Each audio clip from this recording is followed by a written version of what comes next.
নমস্কাৰ, মই যদুমণি গগৈ। আপোনালোকে চাই আছে দা নিউজ আছাম। আলফা স্বাধীন পৰেশ বৰুৱাই অহা 14 আগষ্ট আৰু 15 আগষ্টৰ দিনা পৰেশ বৰুৱাই বন্ধৰ ঘোষণা কৰিছে। গোটেই অসমত অসম বন্ধৰ ঘোষণা কৰিছে। আৰু বৰ্তমানেও আজিৰ দিনলৈকে আলফা স্বাধীন পৰেশ বৰুৱাই অসমৰ মুখ্যমন্ত্ৰী হিমন্ত বিশ্ব শৰ্মা দেৱে যিমান আবেদন প্ৰতিবেদন দাখিল কৰিছে বা মীমাংসা কৰিবলৈ সেই আলফা স্বাধীন পৰেশ বৰুৱাক নিমন্ত্ৰণ জনাই আছে যে আমি বৰ্তমান কথা পাতোঁ, ভাল ধৰণে আমি চুক্তিবদ্ধ হওঁ, আপোনালোক আহক, আমাৰ লগত কথা পাতক। আৰু সেই আলফা স্বাধীন পৰেশ বৰুৱাই অসমৰ মুখ্যমন্ত্ৰী হিমন্ত বিশ্ব শৰ্মাৰ কথা কেৰেপ কৰা নাই। আৰু জানে আলফা স্বাধীন পৰেশ বৰুৱাই, মই যদি ওলাই যাওঁ, আমি যদি মিটিঙত বহোঁ, মোক তেখেতসকলে গ্ৰেপ্তাৰ কৰিব। মোক যদি গ্ৰেপ্তাৰ কৰে, মোৰ তলত থকা সেই লোকসকলক কোনে ৰক্ষণাবেক্ষণ দিব, কোনে তেখেতসকলক চলাব, এই কথাখিনি আলফা স্বাধীন পৰেশ বৰুৱাই জানে। আৰু সেই আলফা স্বাধীন পৰেশ বৰুৱাই বৰ্তমান 14 আগষ্ট আৰু 15 আগষ্টৰ দিনাখন অসম বন্ধ ঘোষণা কৰিছে।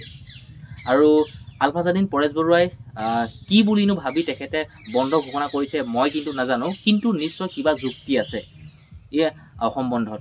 মই এইখিনিতে এটা কথা কওঁ আলফা স্বাধীন পৰেশ বৰুৱাক আৰু অসমৰ মুখ্যমন্ত্ৰী হিমন্ত বিশ্ব শৰ্মা দেৱক, যদি অসম বন্ধ ঘোষণা কৰে, সেই ডাঙৰ ডাঙৰ বিজেপি নেতা, উচ্চপদস্থ আৰক্ষী বিষয়া, আলফা স্বাধীন পৰেশ বৰুৱাৰ দল সংগঠনৰ মানুহ বা NSCNৰ সেই দল সংগঠনৰ লোকসকলে কিন্তু একো ক্ষতি নহয়, তেখেতসকলৰ একো ক্ষতি নহয়। তেখেতসকলে খাব, শুব, কাম কৰিব, চলি থাকিব। কিন্তু যিসকল গাঁৱৰ জনসাধাৰণৰ লোক, যিসকলে দৈনন্দিন কাম কৰি খায়, দোকানখন নুখুলিলে সিহঁতৰ ঘৰখন নচলে, ৰাস্তা ফুটপাথত যদি তেখেতসকলৰ সেই দোকানখন যদি নুখুলে বা কাম নকৰে দোকানত আহি, সেই দিনাখনৰ সেই মজুৰিটো, সেই পইচাখিনি, হাজিৰা পইচাখিনি কোনে দিব? আলফা স্বাধীন পৰেশ বৰুৱাই দিব নেকি? অসমৰ মুখ্যমন্ত্ৰী হিমন্ত বিশ্ব শৰ্মাই দিব নেকি? আৰু বৰ্তমানে মই আপোনালোকক কওঁ, অসম বন্ধ ঘোষণা কৰিলে বা অসম বন্ধ হ'লে বহুত লোকচান হয়। মই অসমৰ মুখ্যমন্ত্ৰী হিমন্ত বিশ্ব শৰ্মাৰ চৰকাৰৰ কিমান লোকচান হয় কি ক'বলৈ মই একো যোৱা নাই, সেইখিনি কথা নকওঁ। বৰঞ্চ যিসকল দিন হাজিৰা কৰি খোৱা এইসকলৰ লোকৰ কিন্তু বহুত অসুবিধা হয়। যিয়ে নেকি প্ৰত্যেক দিনাখনে গাড়ীখন, নিজৰ গাড়ী হওক লোকৰ গাড়ীখন চলাই ওলাই যায় ভাড়া মাৰিম বুলি টাউনলৈ বা য'লৈ নহওক কিয়। দোকানখন যদি আপোনাৰ, সেই দোকানখনতে যদি আপোনাৰ গোটেই ঘৰৰ পৰিয়ালটো চলি থাকে, সেই দোকানখন যদি এদিনৰ বাবে বন্ধ থাকে, এই দিনটোত আপোনাৰ কিমান লছ হয়। এই কথাখিনি অসমৰ মুখ্যমন্ত্ৰী হিমন্ত বিশ্ব শৰ্মা দেৱে আৰু আলফা স্বাধীন পৰেশ বৰুৱাই কিবা বুজি পাবনে? হয়, আলফা স্বাধীন পৰেশ বৰুৱাই যি দাবী উত্থাপন কৰিছে, যি হ'ব লাগে সেই হোৱা নাই, সেইখিনি হোৱা নাই, মানি লৈছোঁ। আলফা স্বাধীন পৰেশ বৰুৱাই যি ধৰণে অসমৰ মুখ্যমন্ত্ৰীক বুজাব পাৰে, হ'ব পাৰে, তেখেতে কওক। মই এইটোৱে ক'ব বিচাৰিছোঁ যে অসম বন্ধ ঘোষণা কৰিছে 14 আগষ্ট আৰু 15 আগষ্টত।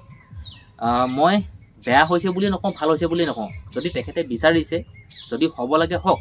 কিন্তু এই যি প্ৰত্যেক দিনাখনে কৰ্মজীৱনত বা কৰ্ম কৰে, দিন হাজিৰা কৰে, কাম কৰে, এই লোকসকলৰ কিন্তু এদিন কাম নকৰিলে বহু অসুবিধা হয়। যিসকলৰ ঘৰত অলপমান আছে, খাব পাৰে, এদিন কাম নকৰিলেও এইসকলৰ একো নাই। কিন্তু যিসকল দৈনন্দিন কাম কৰে, দৈনন্দিন কাম কৰি দৈনন্দিন খায়, কিছুমান পৰিয়ালৰ এনেকুৱা ঘৰৰ লোক আছে, যদি সেইদিনাখন কামলৈ নাযায়, সেই ঘৰখনৰ সেইদিনাখন খোৱাৰ, দৰৱৰ, কিবা কিবি বহু খৰচ বহন কৰিবলৈ সক্ষম নহ'ব। আৰু সেই দিনাখনৰ কিন্তু সেই লোকসকলে কিন্তু লগনত থাকিব লাগিব। আৰু সেই লগনত থকাৰ দিনখিনি কিন্তু গোটেই হাওখিনি দিব আলফা স্বাধীন পৰেশ বৰুৱাক। মই তেখেতে বেয়া কাম কৰিছে বা ভাল কাম কৰিছে মই ক'বলৈ নাযাওঁ। কিন্তু বৰ্তমান আলফা স্বাধীন পৰেশ বৰুৱাৰ দল সংগঠনৰ মানুহৰ বা NSCNৰ দল সংগঠনৰ মানুহৰ বা বিজেপি, অসমৰ মুখ্যমন্ত্ৰী হিমন্ত বিশ্ব শৰ্মাৰ বিজেপি চৰকাৰৰ কোনো ক্ষতি নহয়। এদিন হয় চৰকাৰী গাড়ী নচলিব, চৰকাৰী কিবা নচলিব বা চৰকাৰী কাম বন্ধ হৈ থাকিব, তেখেতসকলৰ ক্ষতি নহয়। হ'ব, মই নহয় বুলি কোৱা নাই, কিন্তু তেখেতসকলৰ সেইদিনাখনৰ ক্ষতি তেখেতসকলে একো গণিতাই নকৰে। বৰ্তমান যি অসমৰ জনসাধাৰণৰ, দুখীয়া মানুহৰ এইসকল লোকৰ কিন্তু ক্ষতি হ'ব, বহুত লোকচান হ'ব। আৰু বৰ্তমানেও সেই আলফা স্বাধীন পৰেশ বৰুৱাক অসমৰ মুখ্যমন্ত্ৰীয়ে যিমানেই আবেদন প্ৰতিবেদন নকৰক কিয়, আলফা স্বাধীন পৰেশ বৰুৱাই বৰ্তমান তেখেতে মুকলিমূৰীয়াকৈ আলোচনাত নবহে, এইটো কথা খাটাং। যদি তেখেতে আলোচনালৈ আহে তেখেতক আৰক্ষী লগ লগায় সেই যে আলফা স্বাধীন পৰেশ বৰুৱাক গ্ৰেপ্তাৰ কৰিব এইটো খাটাং। আৰু আলফা স্বাধীন পৰেশ বৰুৱাই জানে মই যদি যাওঁ মোক গ্ৰেপ্তাৰ কৰিব, মোক ধৰিব। আৰু অসমৰ মুখ্যমন্ত্ৰী যি হিমন্ত বিশ্ব শৰ্মা দেৱ তেখেতেও বৰ্তমান এজন আলফা। বৰ্তমান এতিয়া নহয়, তেখেত চিলেণ্ডাৰ হ'ল, কিন্তু অনাগত সময়ত যেতিয়া নেকি আগৰ সময়খিনিত অসমৰ মুখ্যমন্ত্ৰী হিমন্ত বিশ্ব শৰ্মা তেখেত আলফা আছিল আৰু তেখেতে আলফাত ৰিজাইন দি বৰ্তমান তেখেতে টকা পইচা বহু ঘটিলে। আলফাই আপোনালোকে কি কি কৰে কি কি নকৰে আপোনালোকে জানেই। সাধাৰণ মানুহ এটা গুলিয়াই হত্যা কৰিব অকণমান সৰু কথা এটাত। আপুনি যদি ডাঙৰ ব্যৱসায়ী আপোনাৰ ঘৰলৈ গৈ আপোনাক চিঠি পত্ৰ দিব, আপোনাক টকা পইচাৰ ডিমাণ্ড কৰিব, আপোনাৰ ঘৰৰ পৰিয়ালৰ কোনোবা এজন লোকক ধৰি নিব, আপোনাক ব্লেকমেইলিং কৰিব, এই ধৰণৰ কামখিনি কৰে। আৰু এটা কথা মই কিন্তু কৈ দিওঁ, আলফা যদি থাকি কিবা যদি দেশৰ কাৰণে যদি খিলঞ্জীয়া অসমীয়া লোকৰ কাৰণে বা যি জাতি জনগোষ্ঠীয়ে নহওক কিয় তেখেতসকলৰ ভালৰ বাবে কিবা যদি কাম কৰিব পাৰিছে বুলি মই নাভাবোঁ। বৰঞ্চ অসমীয়া বহু যুৱক সেই আলফালৈ গৈছে আৰু আলফাত যদি কোনোবা আলফা লোক মৃত্যু হয় সেইখিনি সময়তে অসমীয়া লোকেই মৃত্যু হয়।